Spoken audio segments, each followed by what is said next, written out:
Hi, I'm Schick, Editor-in-Chief of IT World Canada, and I'm here today with two of our top Blogging Idol winners for 2009.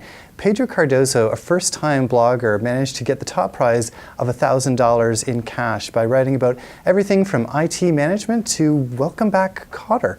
I'm also here with Chris Lau, a two-time Blogging Idol winner who managed to win the top prize for the most page views for a single post. Chris also wrote about everything from Windows 7 to a spirited defense of open source software. And I'm really happy to have both of them with us today. Thanks both of you for being here.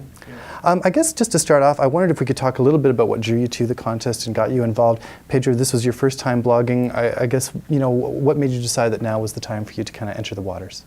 Great question, Shane. I think I had that question asked of me by everyone from my coworkers to my wife and family. You know, you're busy enough. You're always complaining that there's not enough time to do what you want to do. Why are you doing this now? So I've been a blog consumer for several years now, and I think I've realized for some time that this is something that I always wanted to do. The challenge was always finding the time and rationalizing amidst all the other priorities of actually shoehorning this into the rest of the mix. So I think really this was an opportunity that I saw, and it actually was an article that my wife showed me, and I said, well, this is maybe a good opportunity for me to actually put my feet in the waters and actually test to see, can I make this work?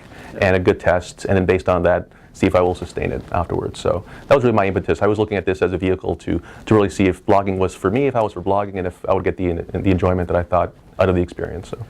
So Chris, you started with us last year and actually kind of carried on off and on even after the contest ended last year around the same time period. This year, I wondered if you had any perspective on what the experience was like, year one and year two, and how it kind of changed the way you approached it. The contestants this year was different, obviously, from last year, as well as the contest rules. So it did change the way I made the approach for competing in this event. So there's two parts to it. One is things that are driven by traffic, and the other was driven by content and quality. And you got to find a balance between the two. And I was experimenting in both directions to see how that would go. Yeah. So it turned out well, but Pedro was really pushing it to the limits on both ends.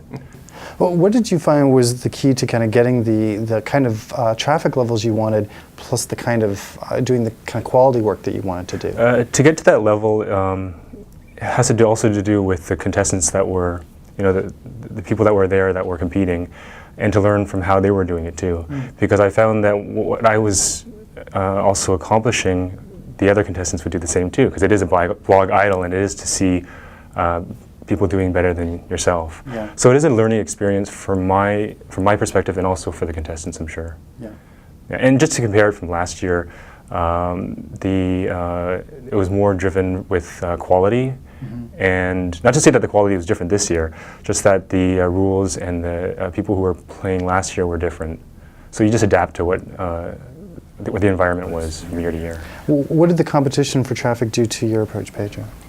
Well, it was interesting because in the first, I'd say 2 to 3 weeks, as the contest was initially unfolding, I had the words of sort of the guidance that both yourself and I remember Jeff Radecki that provided sort of as guidance in the kickoff was above all quality trumps everything else. So I think for a lot of contestants, really myself, the beginning of the contest, the pace was a little bit more self-imposed. We were focusing more on trying to establish a bit of a niche for ourselves, writing in our areas of expertise.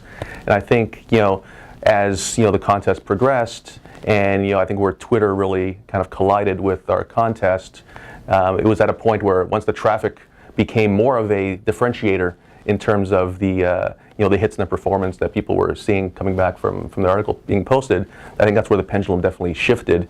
And that's where I think looking at what's happening in the news, looking at what was, sort of from a Google perspective, ranking high on search statistics, both on Google or on IT World, started entering more into the value proposition and the equation that we were using to figure out what we were writing about. It became less about what we were interested in, and I think more about what we thought other people would be interested in reading about. So. For sure.